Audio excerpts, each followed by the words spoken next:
Jonah Ballow here for Knicks.com at MSG Training Center with Quincy Acy. Quincy, been noticing you put in a lot of work in the jumper, expanding out to the three-point line. Is that something that's been sort of new to your game that you've been trying to work on this year? Well, I mean, I've been working on it since I've been in the league. It's my third year, and every time I go to the gym, I make sure I get some extra threes up. And, I mean, this year I'm starting to feel more comfortable with it, especially this summer, But preseason I had injured my wrist, so it kind of set me back a little bit as far as shooting them. And then once it started back feeling better, I started trying to pick it back up. So now it's just trying to get back used to shooting without the tape on my wrist, and that's been the struggle lately. So. What's your opinion as a big and seeing how the NBA has evolved and seeing all the stretch bigs now shooting threes?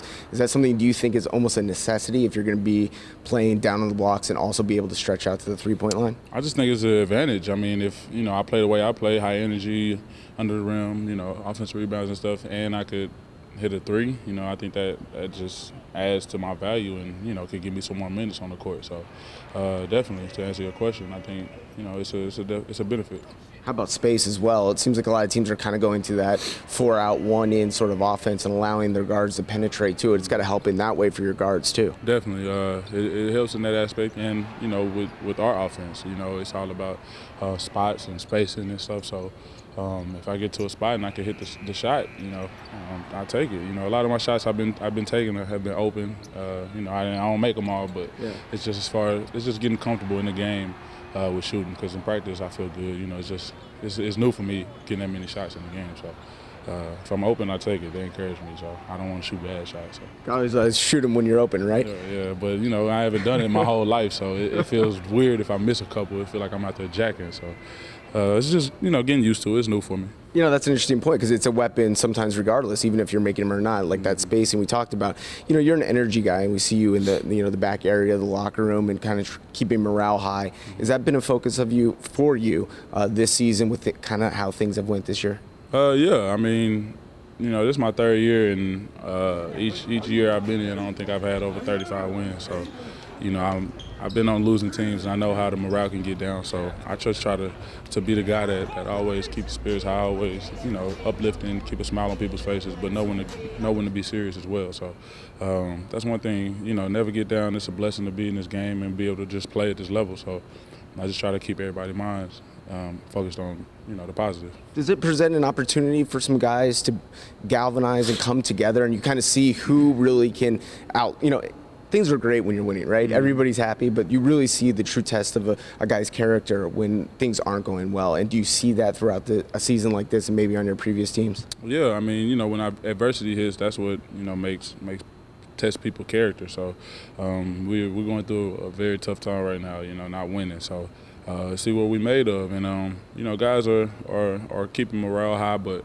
no one likes to lose. And, so we're still just trying to figure out how to, get wins and just stay positive through it all and realize that it's a process and, it's a marathon and it's not a race, so not a sprint.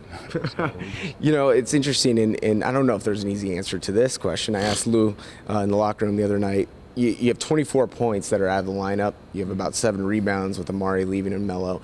Is there a way to manufacture that production, or is it sort of a style change? How do you account for that loss with those two guys? Yeah, you can't replace a Melo. You can't replace a Amari, but we can make up for it by coming together and playing all-out team ball. That's the only way we're gonna make it. That's the only way we're gonna try to rack up some wins is if we all play together. Because right now we got a lot of team full of role players, if you will. So we're just trying to figure out how to all mend together and try to be productive and figure out each other's strengths and help each other while we're on the court. So it's good that we had this practice time right now to practice with different lineups and see each other's tendencies and strengths. All right, we're talking to a Baylor Bear for life. Mm-hmm. I just want to move from the NBA side of it. Have you been able to pay attention to some college basketball? We're nearing March here, and I'd like to get your thoughts on maybe what you've seen so far in the college landscape. Yeah, I've been catching some games. Some good young talent coming up, and I'm always root for my Baylor Bears, no matter what. And they got some good wins and they got some bad losses. So hopefully the committee is nice to them and give them a good seed. So been a tough conference in that list. I'm not going to tell you I'm a Kansas grad, so it's been a little bit easy for us. Yeah. What is it, 12 coming up, 12 in a row, 12 championship? Yeah. So, Y'all doing good things. Y'all keep it. That's hard for you to say, right? Especially with Cole on this team. I would never let him hear me say that. So. Do you get a chance to watch any of the big guys? I know Jahlil Okafor is going to be a top prospect, and Karl Anthony Towns. Do you get a chance to see some of their games? Yeah, I like watching the young guys and just seeing the young talent that they have and just seeing how they approach the game. I like Okafor. You know, he's a great talent. He got big soft hands, you can tell, and he's nimble on his feet. And, you know, it's a lot of young talent out there, and I think they'll do well if they keep their head on straight. All right, sounds good. Well, good luck to your Baylor Bears. We always enjoy the time, insight. Thank you so much, Quincy Acy. Thank you. All right, there he is, Q, right here on nyknicks.com.